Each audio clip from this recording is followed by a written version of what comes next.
Hello and welcome back to Property Matters on iProperty Radio with myself, Carol Talon. You can contact us on social media at iProperty Radio or email hello@ipropertyradio.com.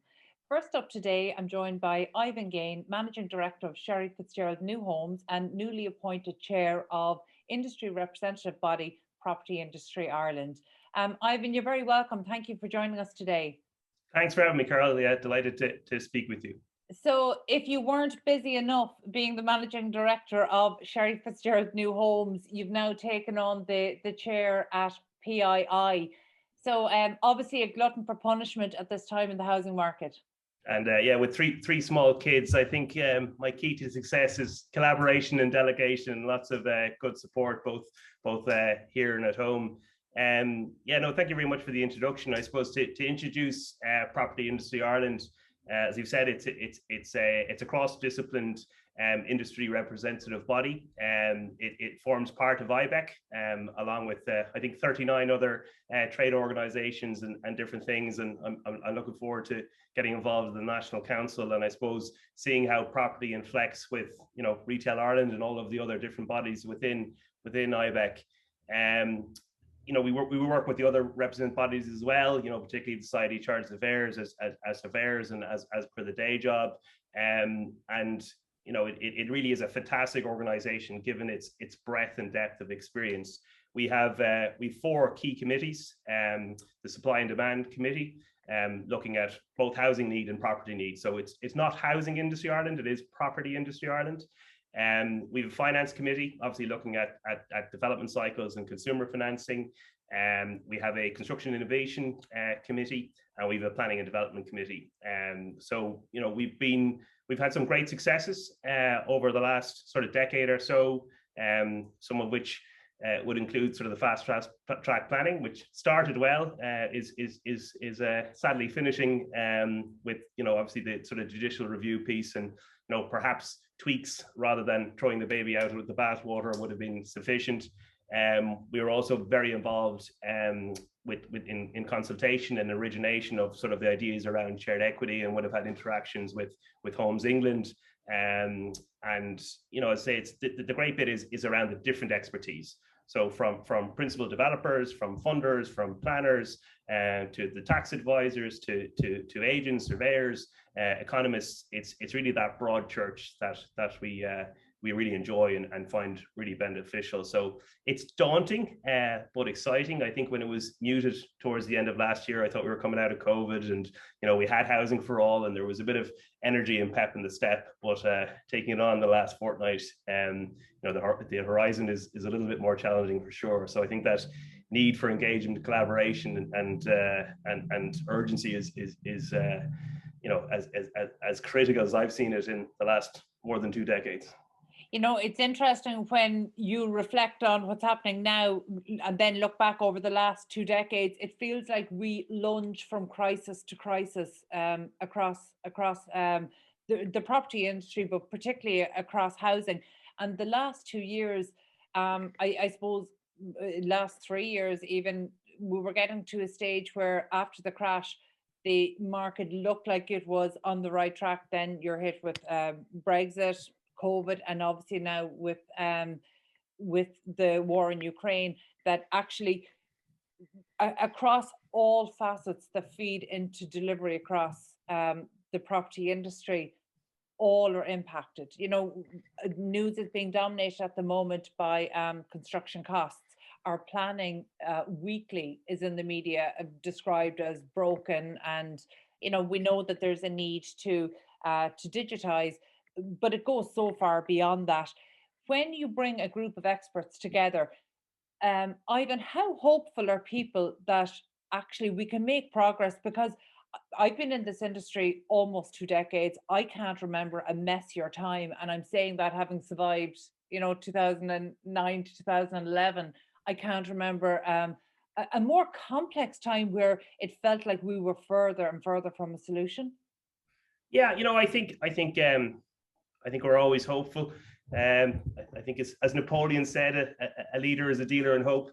But it's I think what's different now to the global financial crash. Obviously it was very adversarial then. And, you know, whilst the media might portray public versus private, as I say, that spirit of collaboration, that engagement, and that willingness to participate and share data and share information is much, much better. There's much greater transparency, be that through the PLCs or through the work that society do in terms of that evidence base on costs, etc. So, you know, it's not a housing market, it's a housing system. And, you know, changing that system takes time. So I think, you know, genuinely that spirit of collaboration is the best I've seen in 20 plus years. You know, even, and it's not just PII, it is across all of the other bodies as well.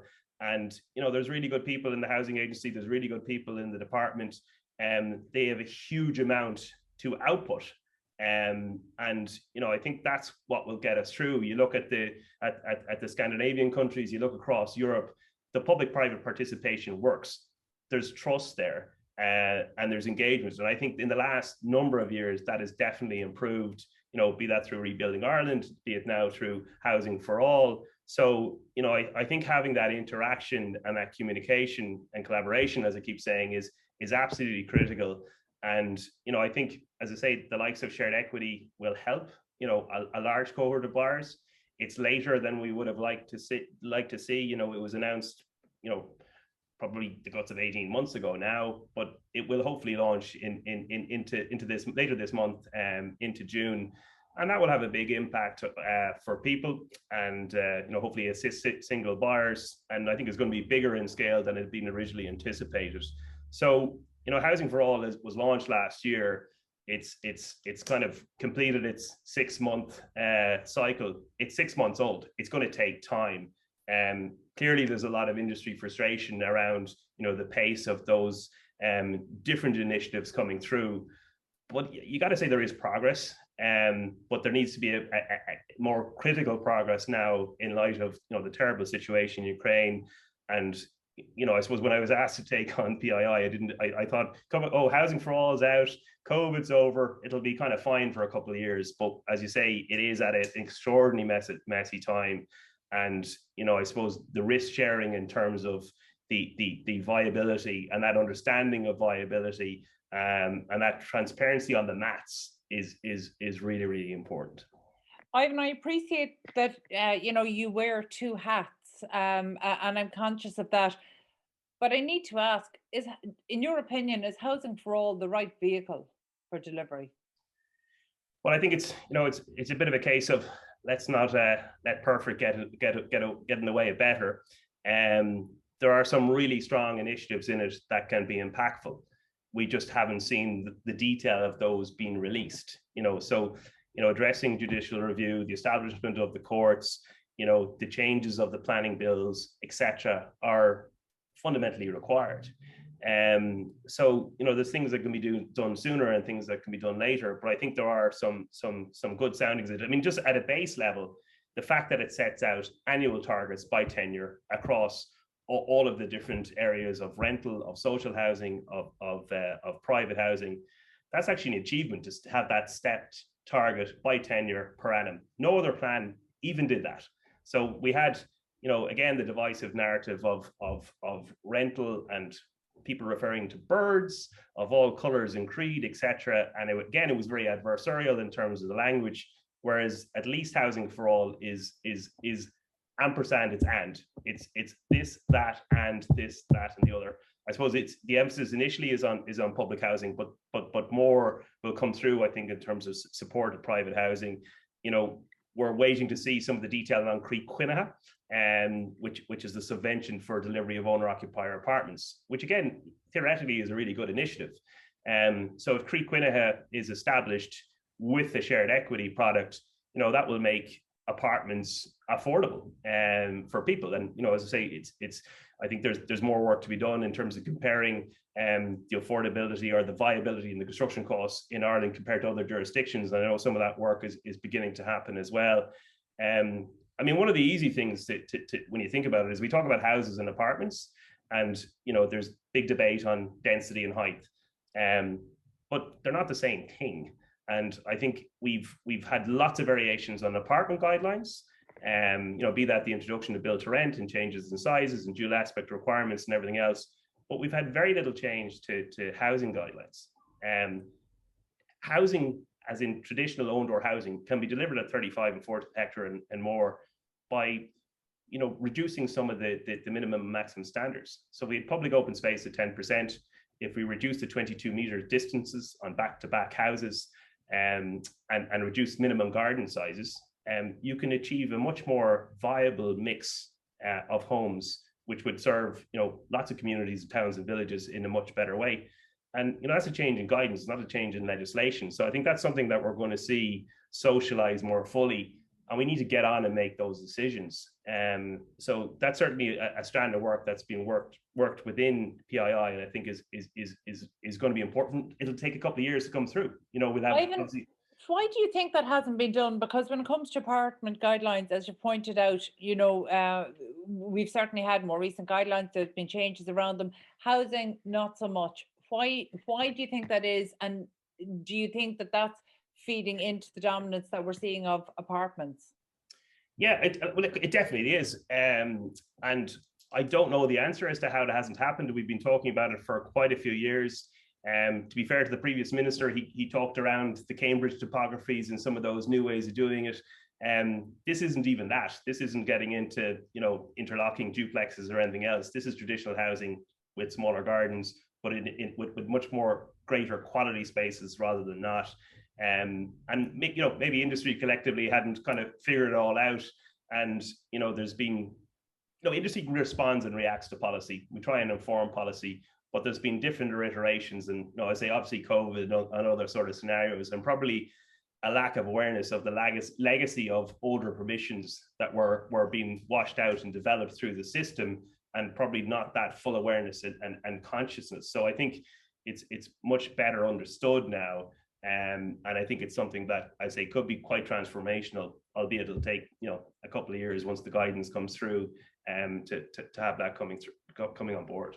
Ivan, do you think either with your Sherry FitzGerald or with your Property Industry Ireland hat on, do you think that Housing for All can outlive the current government and actually live to fulfill its mission as such? Yeah, I mean, look, as I say, I think the fact we have a plan, the fact we have a breakdown by tenure, there is a lot to happen yet within it. I hope it does. I say it's not perfect, but what we don't want is changing policy consistently, constantly. A new government, a new plan, another 6, 9, 12 months of consideration. I think the role of the Housing Commission being kind of, potentially that kind of overarching view in terms of where it's at. But I mean, look, we're starting at the wrong point. I think there's probably a consensus on the census is undercooked. So, it's not ambitious enough in terms of the gross numbers. So an average of 33,000 should be more ambitious. And I think, the census results later in the year will probably show we've a much larger population, excluding the Ukrainian situation coming through. So I think the thrust of it, in terms of planning reform, in terms of viability, that awareness on cost around that breakdown by tenure is correct and appropriate. But I think it needs more ambition, it needs more urgency, and it needs bigger targets. I don't think there's that kind of awareness in terms of the exodus and depletion of rental stock. Despite the emergence of PRS, year on year, we're seeing a massive contraction in terms of rental supply. If you were a private owner and landlord, you are getting out, and I suppose values have recovered, so people are out of negative equity and getting out of what is not a great investment currently. So again, if there was changes in tax, that would at least stabilize and stop that exodus. But we need that 150,000 new homes to come through. With the legislation and regulation as it is, we'll have apartments to rent and no houses, because the domestic investor is not participating in the housing market, and the wholesale investor pension funds are effectively precluded through the stamp duty. So if it keeps going as it's going, and I say the plan, a lot of it's good, but right now we're looking at apartments to rent, houses for sale, and never the two intertwine or mix, and we're not creating homes for the general life cycle. Ivan, there's so much and what you've said there that I need to unpack. So I'm actually going to almost start backwards there. I mean, you mentioned at the start of this that you felt this current plan felt less adversarial, whereas I'm looking at it, and I can only see every element of the housing sector becoming more adversarial. Whether because you're absolutely right. It is pitted kind of, you've got public versus private, you've got developers versus community, and it's such a nonsense. When we look at how successful places and placemaking has always been delivered, it has been the developers and the home builders as part of the community, building the community. These are proud professionals that actually have a legacy and want to create a legacy of excellence. It's one thing that we've seen, and Dublin has such a rich history of it. And I agree that maybe that reputation was tarnished, in past decades. But to suggest that the private sector and the community can't work together, that's such a nonsense, because we know that's the only way it's ever worked really, really well. So but in terms of the adversarial nature, what we're seeing in particularly this year, and we're seeing it through the high levels of vacancy and dereliction as well. As you mentioned, the domestic investors have left the market. And we're alienating the investors who want to come here, because again, even though we label them as institutional investors, they're still made up of private individuals who are choosing to put their money in these funds. So actually, at their core, they're all individual investors. So actually, reputation matters, certainty of policy matters. And in Ireland, we seem to, you touched on new government, new plan, but actually, we haven't had a housing policy that outlives any government ever so far in Ireland. And our next governmental change is likely to be more radical than what we've seen in the past. It is unlikely that a plan today is going to carry forward. So our great white hope is really the Housing Commission.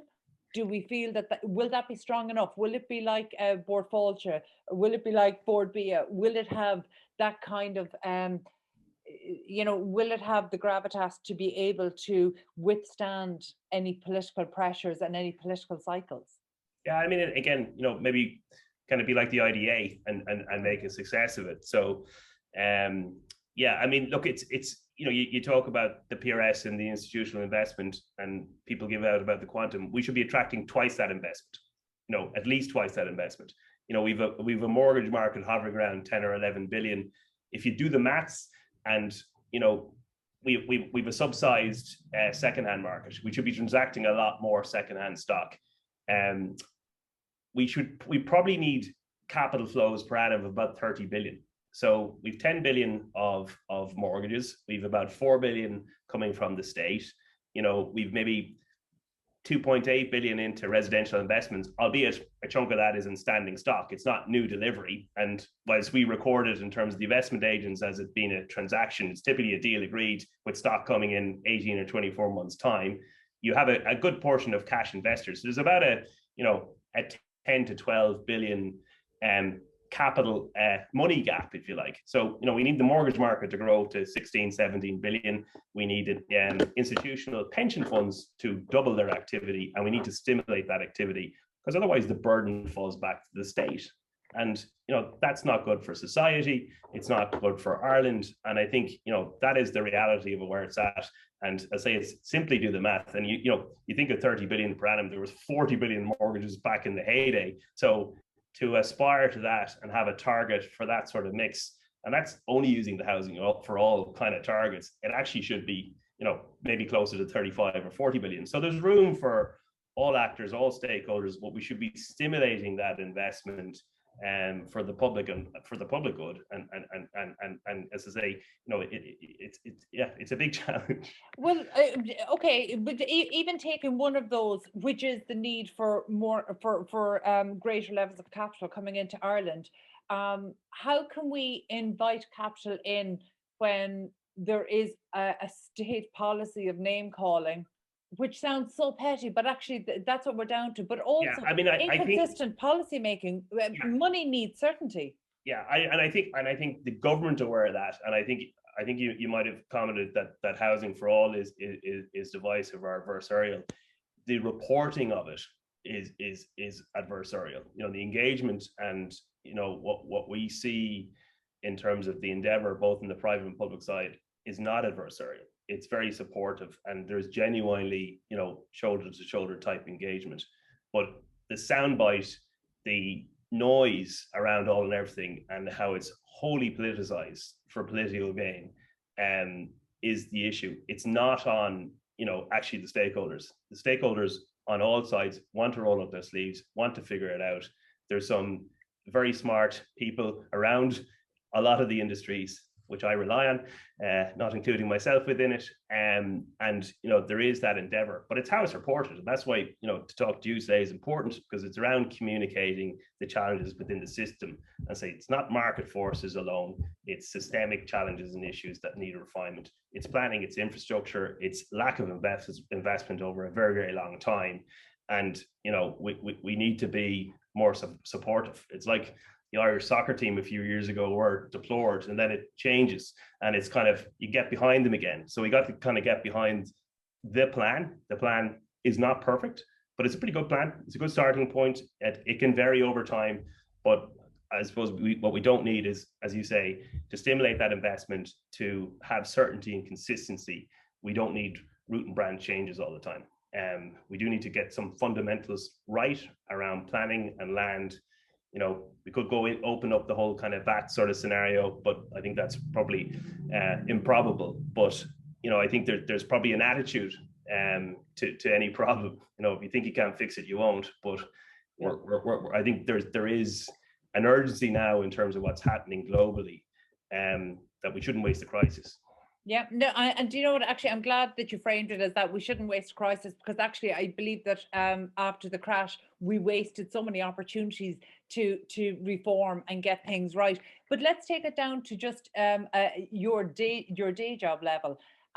Across new homes, people coming in, first time buyers, people trading up and down. How are they responding to the marketplace at the moment? It's incredibly challenging. I'm the eldest of three, and I've a couple of siblings who are renting and having a torrid time, and surely Ivan can do something. No, I can't. So like it is incredibly challenging for buyers. Within my own team, we talk about empathy a lot, not for the people who got the houses, but for those who are unsuccessful. So, we're clearly massively oversubscribed by, multiples of 5, 6, 7, and 8. So it's really, really tough for people. So, the answer is supply, and the answer is on greater certainty in planning. And we have good schemes coming on, but we're working on them a very long time. So we have more stock coming on in H2 and more developments commencing. Some of them were very delayed in the last few years. So it's almost like we've little pockets of kind of pent up supply, but it's tiny in relative terms. Mm-hmm. And, we've just completed our research report published yesterday. But if you compare the new homes individual sales from last year to 2019, so just skip 2020, it's down nearly 20%. So, that quantum for sale is, in around 8,000 units for sale across the country. So it's really, really challenging for buyers. I think, the communication, again, in terms of what shared equity is, that awareness, how that translates, it's complex, for people in industry in terms of, okay, in year 5, it does this, is it 20%, is it 30%? It won't be limited to first-time buyers only, which is a positive. It's more open to that. It is limited to new homes in terms of additional stock, but it's a really tough market for people. And within the market, there's all sorts of different markets. So we're seeing, more migration both into the country and around the country. So, regional Ireland is performing extremely well. And that's where a lot of the price appreciation is. I think Dunmore East is the hottest market and the most sunny place in the country. It's not Dublin driving it. It's the border in the southeast. So this is, it's a national scenario. And, again, looking at our stats, if we look at the for sale availability, it's down 30% compared to the same period in 2019. So we've that really, really finite supply, both within new and second hand, and just insufficient mobility. And I think probably we hold on to our houses for too long. So is the average 39 years or something. So we should be trading up, trading down. There should be more choice. There should be greater mobility. All of those factors are tough. So it's yeah, as I say, hearing it firsthand from my brothers and sisters, you know, it brings it home. Even though we're dealing with it every day, sometimes you need to kind of have it completely firsthand, and it affects every household, and it's really, really tough. And so that's where, you know, we have that absolute urgency now to pick up that pace that you mentioned pre-COVID. You know, there was a trajectory. The viability piece is a different thing. You know, if there was certainty on the sector, on the throughput in the market, industry will respond with modern methods of construction.